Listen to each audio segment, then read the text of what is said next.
नमस्कार दोस्तों, मैं राजकुमार मौर्य इस वीडियो में आपको बताने जा रहे हैं स्टेट बैंक ऑफ इंडिया की एक ऐसी स्कीम जिसमें आप मात्र 1,000 रुपया महीना जमा करके 1 करोड़ रुपए का फंड बना सकते हैं।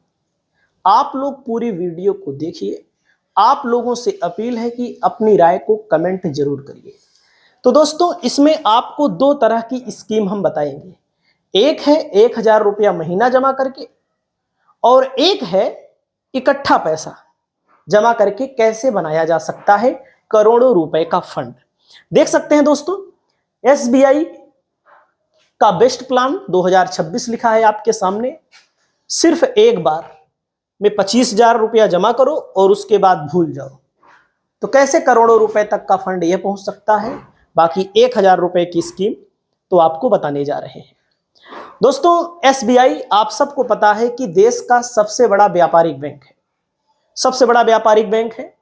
और इसमें हम आपको बताएंगे एसबीआई लमसम प्लान, यानी कि एक मुश्त वन टाइम 25,000 प्लान। 5 साल बाद कितना पैसा मिलेगा, 10 साल बाद कितना मिलेगा, 15 साल बाद कितना मिलेगा। अगर आप एक बार 25,000 रुपया जमा करके भूल जाइए तो कितना पैसा मिलेगा, जिसमें हर महीने पैसा जमा करने की झंझट भी नहीं है, जिसमें बार बार किस्त देने की भी टेंशन नहीं है। तो दोस्तों, सबसे पहले आपको मैं बताना चाहूंगा, इस वीडियो में आप लोग देखिए, आपके सामने कुछ चीजें लिखी गई हैं। एसबीआई का कौन सा फंड है इसको बताऊंगा। इसमें अभी तक कितने लोगों ने निवेश किया हुआ है, क्या यह हमारे लिए बेहतर साबित हो सकता है, क्या इसमें कोई गारंटी मिलती है, क्या इसमें कोई रिस्क होता है। एसआईपी इन्वेस्टमेंट और लमसम, मतलब एसआईपी मतलब किस्त और एक मुश्त, दोनों बताएंगे। दोनों में फर्क क्या होता है, कौन सा बेहतर होगा, इस वीडियो में पूरा कैलकुलेशन करके बताते हैं। दोस्तों, आपके सामने देख सकते हैं AUM, इसका जो है दोस्तों एसबीआई का 12.55 लाख करोड़ है और एसबीआई म्यूचुअल फंड की स्कीम है। और आप सभी साथियों को मैं बताऊंगा, इसमें बहुत सारे लोगों ने इन्वेस्टमेंट किया है और जिनकी संख्या लाखों में है। वहीं पर आप सभी साथियों को ध्यान देना है, इसमें SBI multi assets allocation fund के नाम से भी इसको जाना जाता है। इसमें फंड का साइज जो है 16,366 करोड़ रुपया है और करंट एनएवी 71.17 है। एक्सपेंस रेशियो 0.60, मतलब एक्सपेंस रेशियो जितना कम रहेगा उतना बेहतर माना जाता है। और इसमें अगर आप पैसा जो होता है कि देख सकते हैं, for units in excess of 10% investment 1% will be changed for redemption with 12 month. अगर आप 12 महीने के पहले पैसा निकालते हैं तो 1% इसमें चार्ज कट जाता है। समझ सकते हैं, 1% इसमें चार्ज कट जाता है।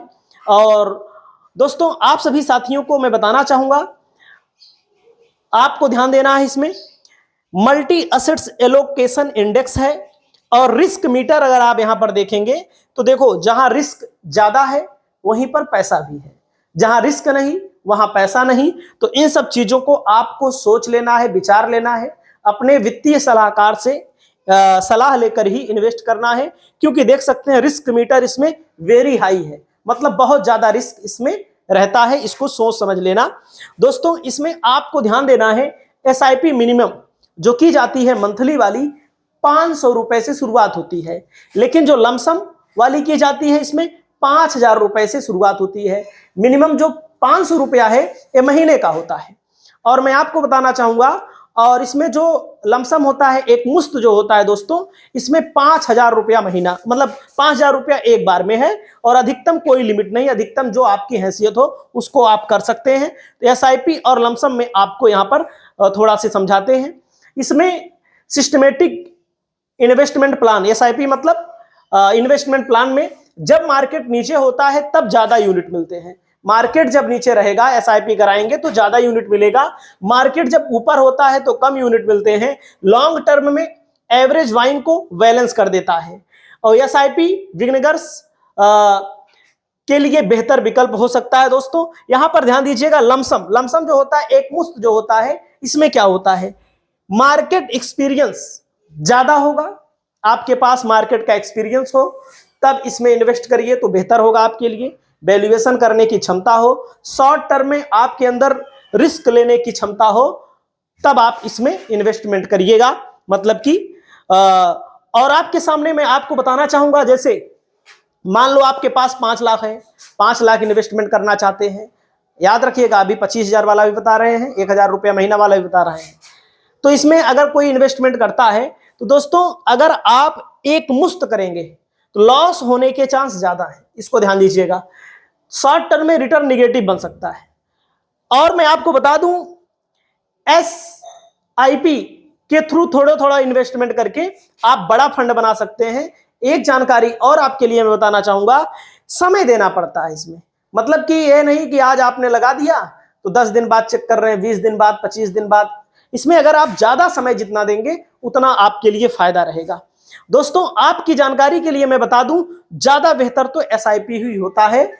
और आपके सामने देखिए, जो पैसा आपसे लिया जाता है यह कहां लगाया जाता है यह भी जानना बहुत जरूरी है। देखो, जो पैसा आपका लिया जाएगा, SBI इसको लगाती है बैंकिंग ऑन फाइनेंशियल सेक्टर में, IT सेक्टर में, PMCG में, ऑटो इंडस्ट्रियल में, HDFC में, ICI बैंक में, रिलायंस इंडस्ट्री में, देख सकते हैं ITC में, और गवर्नमेंट बॉन्ड में, और यहां पर देख सकते हैं यही सब जगहों पर ये पैसा इन्वेस्टमेंट किया जाता है।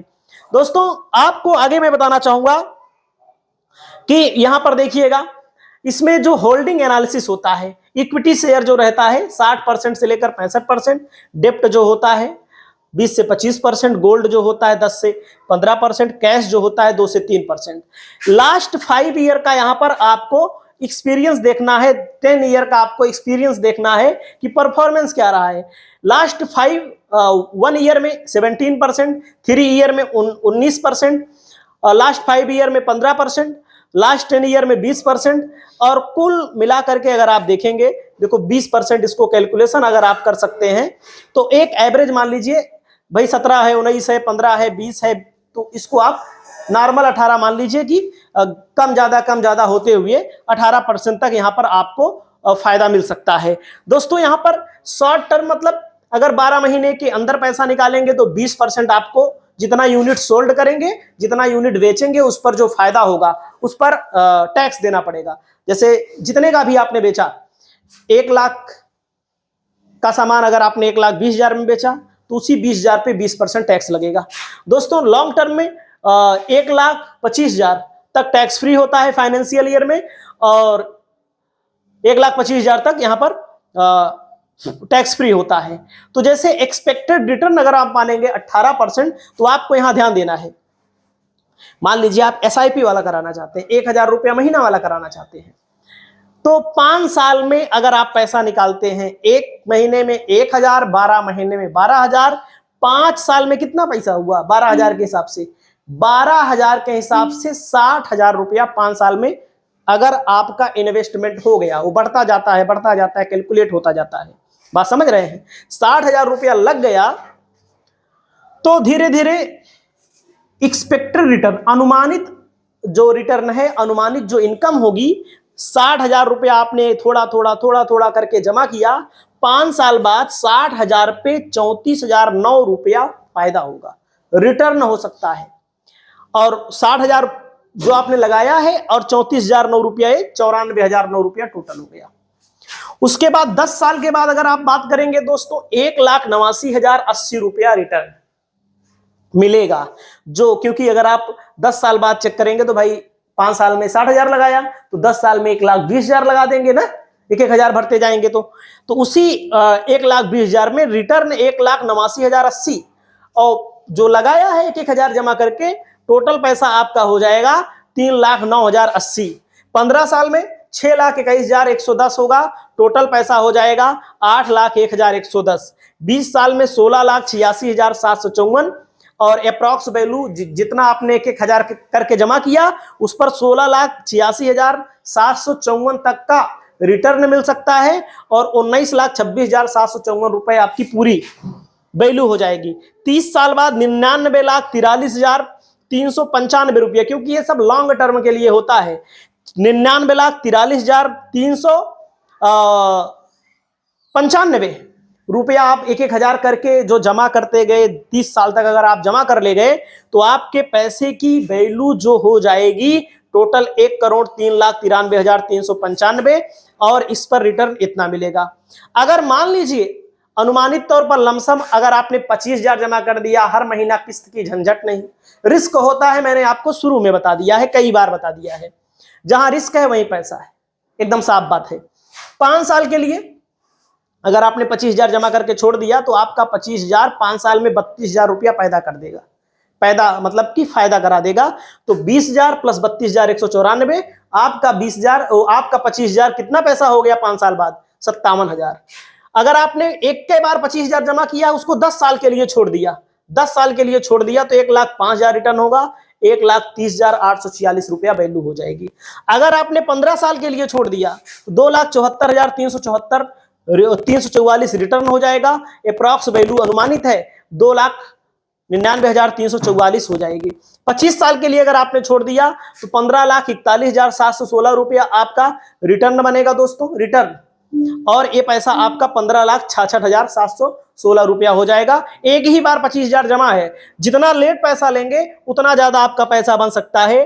30 साल के लिए अगर आप छोड़ देते हैं तो 35,59,266 टोटल आपकी वैल्यू बन जाएगी, 35,84,266।